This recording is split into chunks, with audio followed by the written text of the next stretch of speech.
Shockwaves from a punch can do damage to the human body. Now we're going to time warp at 10,000 frames per second to see how sound waves destroy a glass.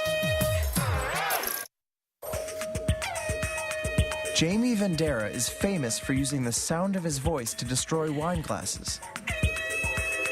They seem to simply explode. But what's happening? I know the sound waves broke the glass, but I couldn't see how. So I'm going to use our slow motion camera to see what we were missing. Instead of singing, I'm going to use a speaker and a tone generator. I have to find the natural vibrating frequency of the glass. I have to match this tone.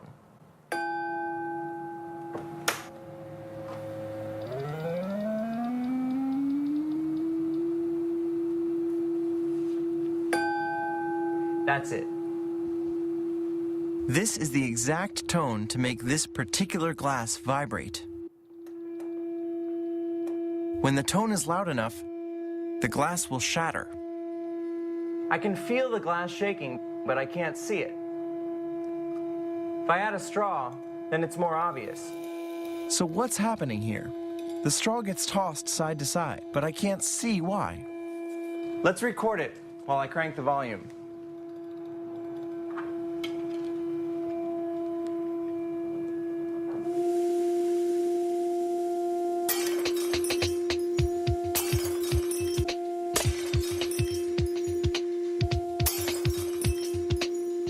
I took 10,000 frames per second, and I took 1 second.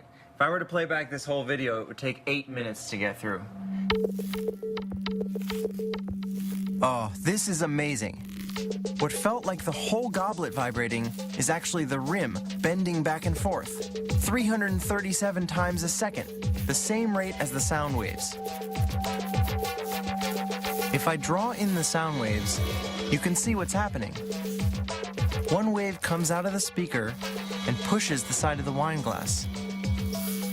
The glass bounces back just when another sound wave pushes it again.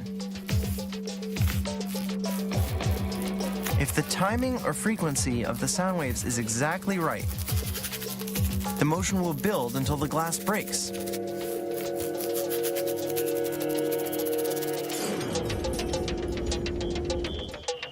Wow. So, as we would expect, the speaker breaks the glass nearest to it. And immediately we see a crack that goes all the way around the whole bottom of the frame. I'm going to play that back again.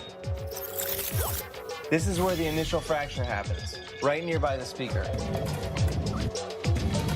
And in about 3 frames, and this is 3/10,000ths of a second, we see this crack go along the bottom where the glass gets thicker and come right back up to the top where it's thin. So if we follow that a little more, this piece has just fallen off, but it doesn't in some sense even know that it's fallen off from the rest of the glass. All of the glass was shaking at about 300 hertz, 300 vibrations per second. And this piece is still doing that. You can see the corners of the glass still flexing as if they were influenced by the speaker, but the speaker is way too far away now to have that influence on this piece. It just has the leftover inertia.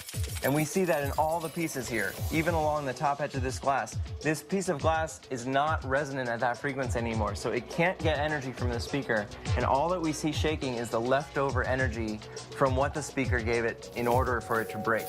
So, if you thought that glass couldn't bend, think again. Time warping changes the way we see the world because it makes the invisible visible.